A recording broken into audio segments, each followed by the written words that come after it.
Okay, so what's good about this album? Well, it's a nice return to form after the last 5 albums, which had lots of overly ambitious, ludicrous things going on in them, including American Idiot, which had like 9-minute songs and all this kind of stuff, and some of it was good and some of it was bad, but really they didn't need to do it as such. Whatever.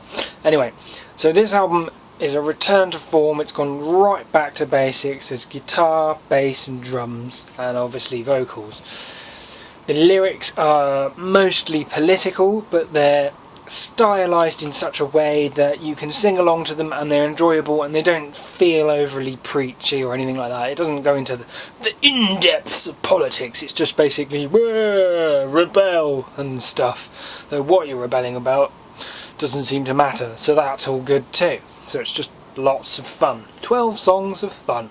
There's a few songs that are about love, such as Young Blood, which is one of the best songs on the album, in fact. So it's not all politics, there's love as well. So that's cool. Oh, what else is good about the album? Well, there's some catchy guitar riffs, lots of catchy vocal melodies, so that makes the album stick in your head and it's easy to sing along to. Unusually for an album, I find anyway, well a good album anyway, is that the best songs are sort of slap bang in the middle.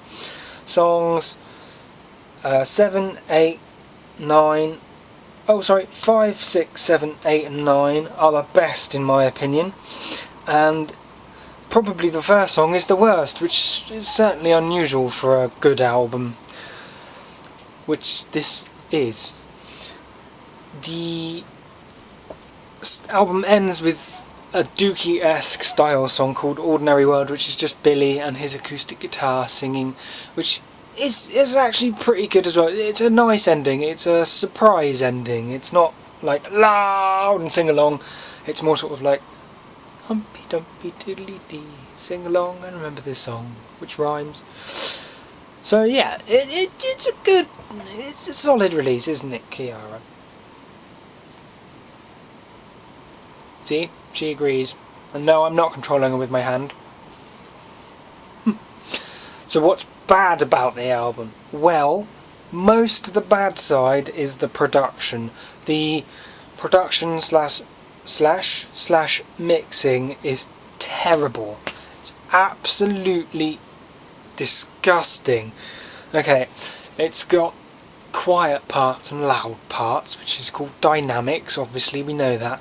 However, the distance between the loud parts and the quiet parts is just phenomenal. You've got like quiet parts which are like this, and then you've got massive loud parts, and on a scale like the quiet part would be here and the loud part would be somewhere over here, whereas it should be sort of here and the loud part should be here, or here at the very most.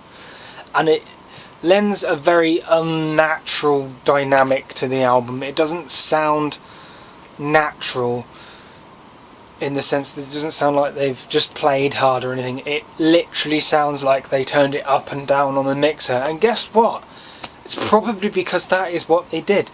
But when they did that, they forgot to turn the bass up as well. So what happens is, in the quiet parts, the bass is at a nice volume, and the drums are at a nice volume, and the vocals are at a nice volume. But when it gets to the loud parts, they forgot to turn everything else up and just turned up the guitar to the point where it's almost drowning out the drums. Not quite, though. Luckily, Trey was like, drums, when he was playing. So, obviously Mike can't play harder, and even if he could, it would just distort the bass amp or something, I don't know.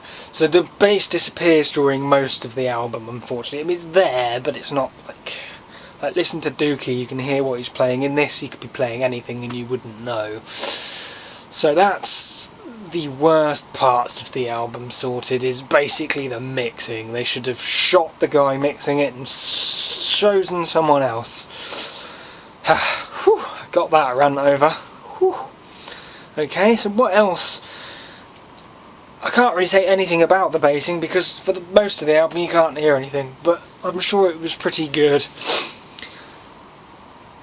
Trey Cool's drumming is simple but effective. It drives the songs and it works with the songs. He doesn't just play all the drums or play none of the drums or anything like that. He tries a few things. He keeps a few basic patterns and he works around them in places, and sometimes he just keeps the basic patterns. This is the essence of drumming, knowing what to drum at the time. And he's done that brilliantly. So Trey cannot be faulted on this album at all, I don't think. There's even a few questionably electronic bits, I think. Mike again can't be faulted either because he played his bass and yeah, worked. Billy's vocals, Billy's vocals, they're pretty good. They're not the best in the world, but they're not the worst either. They're pretty passionate, I think.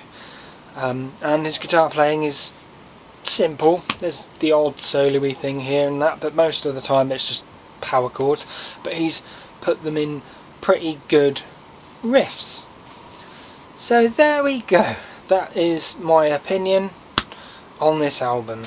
The best songs are number 5, Outlaws, number 6, Bouncing Off the Walls, 7, Still Breathing, 8, Young Blood, and 9, Too Dumb to Die. Those are the best, I think, which are right in the middle, well, towards the end. So yeah, it's worth buying. What are we going to give the album rating wise? Kiara is thinking. After all, it's Kiara who decides the rating. It has been decided! The album gets 7 paws. 1, 2, 3, 4, 5, 6, 7. Basically, the songs are good, the playing is good, but it's all let down by terrible production and mixing, unfortunately.